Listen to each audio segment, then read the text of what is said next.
राधा स्वामी दयाल की दया, राधा स्वामी सहाय, राधा स्वामी। प्यारे सत्संगी भाई और बहनों, हुजूर महाराज जी ने संगत पर अपार दया करते हुए अपने सत्संगों से चयनित इन साखियों का संकलन पुस्तक के रूप में तैयार करवाया है। आशा है कि आध्यात्म प्रेमी इसे पढ़कर सुनकर लाभान्वित होंगे।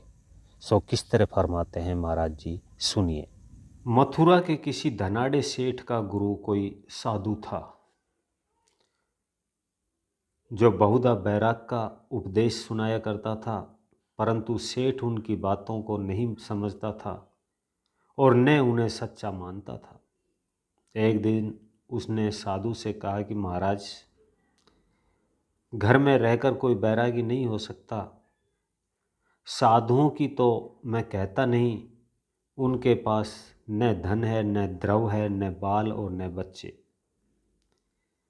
यदि उन्हें बंधन भी हो तो किस बात का हो। साधु बोला, वैराग्य के लिए गृहस्थ और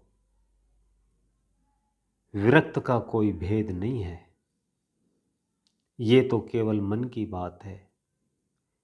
बंधन असली किसी का भी नहीं होता, वह बिल्कुल कल्पित और विचार का है। कल्पित बंधन सदैव कल्पित ही होता है। हाँ, यदि बंधन असली होता है, उससे छूटना कठिन काम था।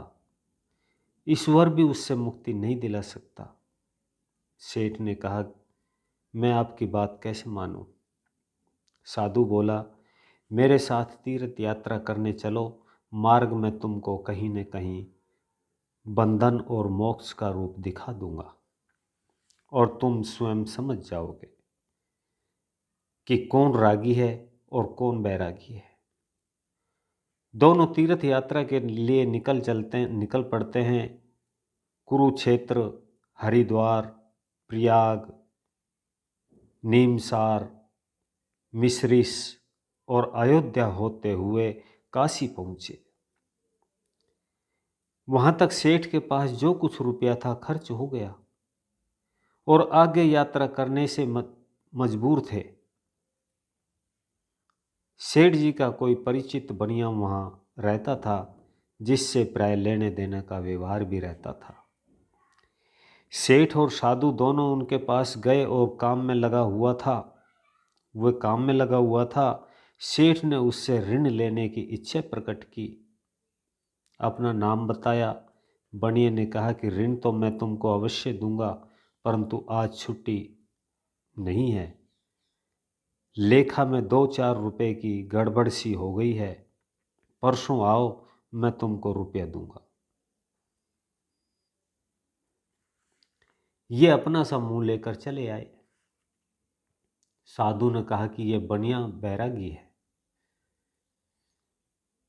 सेठ को आश्चर्य हुआ, आपने कैसे जाना? साधु ने कहा कि मैं उसको पहले से जानता हूं, यदि ये तुझको नहीं जानता, यदि ये मुझको नहीं जानता। दूसरे दिन फिर वे उसके यहाँ गए तो उसने कहा कि लेखा अब तक ठीक नहीं हुआ। एक तो उसका झमेला और दूसरे आज मेरे पुत्र के विवाह के कपड़े सिए जा रहे हैं, उसका भी विचार है। कल आने का कष्ट कीजिए।